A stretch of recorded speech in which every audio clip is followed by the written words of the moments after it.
A triste história da criança zumbi. Em 1880, uma criança morre de tuberculose. Depois que o médico declara sua morte, seu corpo não mostra sinais de decomposição por 5 dias depois da tragédia. Foi aí que começou a lenda da criança zumbi.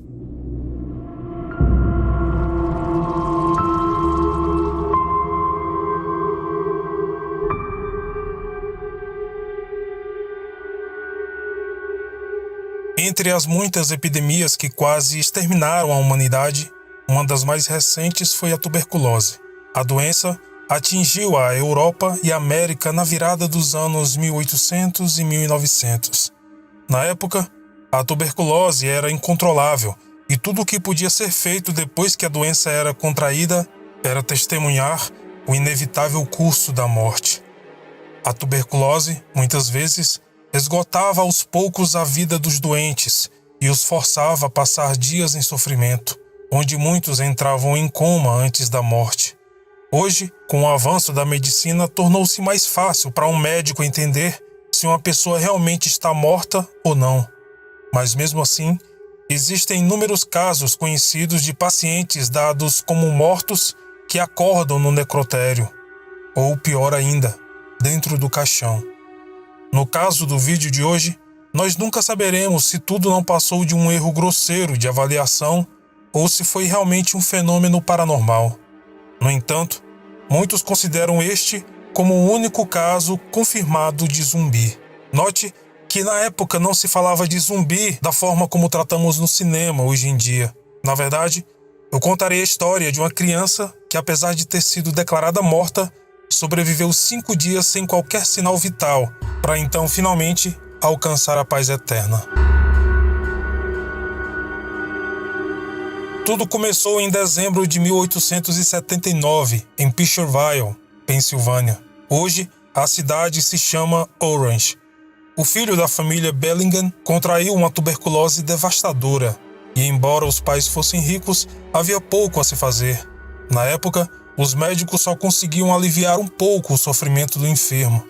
O filho mais novo do casal foi tratado com medicamentos à base de zinco e chumbo, algo comum na época, mas obviamente não surtiu efeito, até porque sabe-se hoje que essas substâncias são altamente venenosas para o organismo humano, mas naquele tempo o remédio era quase inexistente. Então, no dia 11 de janeiro de 1880, o coração do pequeno garoto parou de bater. O desespero dos pais era inimaginável e ambos decidiram por mútuo acordo não enterrá-lo até que todos os parentes viessem prestar sua última homenagem ao filho tão querido. Era esperado, como sempre acontece, que o corpo se deteriorasse e mostrasse os primeiros sinais de decomposição. Mas depois de 3 dias, a pele da criança ainda estava rosada. Não havia sinais de rigidez corporal e os tecidos ainda eram flexíveis e macios. Haviam aqueles que clamavam pelo milagre, e no coração dos Bellinghams, a esperança de que a criança pudesse reabrir os olhos e voltar à vida se tornou algo muito esperado. O médico legista que atestou sua morte foi convocado, e o homem novamente declarou que a criança estava morta. No entanto, a pupila respondeu ligeiramente às fontes de luz, o que sugeria que ainda poderia haver alguma atividade cerebral.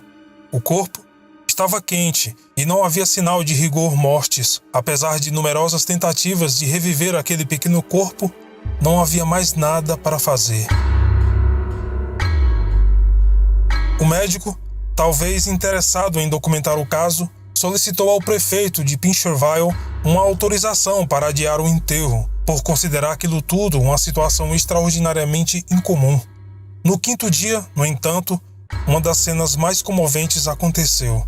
A criança foi repentinamente abalada por fortes convulsões e aqueles espasmos involuntários aterrorizaram a todos. Ainda mais horrível foi o fato de que, em conjunto com esses espasmos, o corpo da criança se degenerou em poucos minutos. Ele assumiu uma pele cadavérica e os primeiros sinais de sangue coagulado.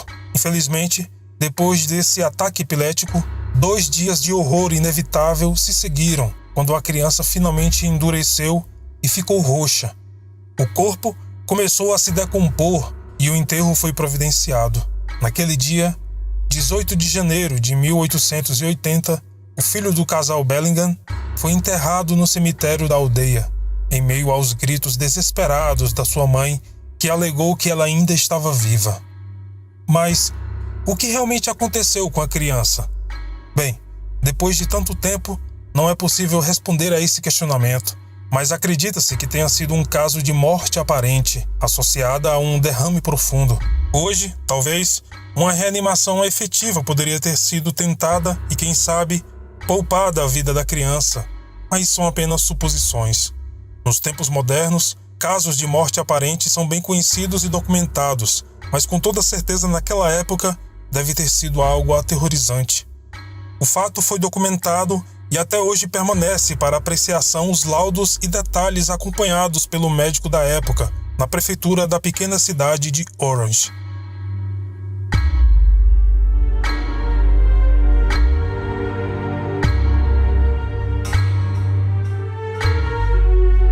Muito obrigado a todos e a todas pelo carinho e audiência. Se você não é inscrito no canal, por favor, se inscreva e ative as notificações para receber as atualizações dos novos vídeos do canal. Deixe o seu comentário e o seu like se gostou, como também o seu dislike se não gostou. Todo tipo de manifestação é bem-vinda, desde que seja feita de forma respeitosa. Bom, no mais é isso, e como sempre, nos vemos nos comentários. Até mais.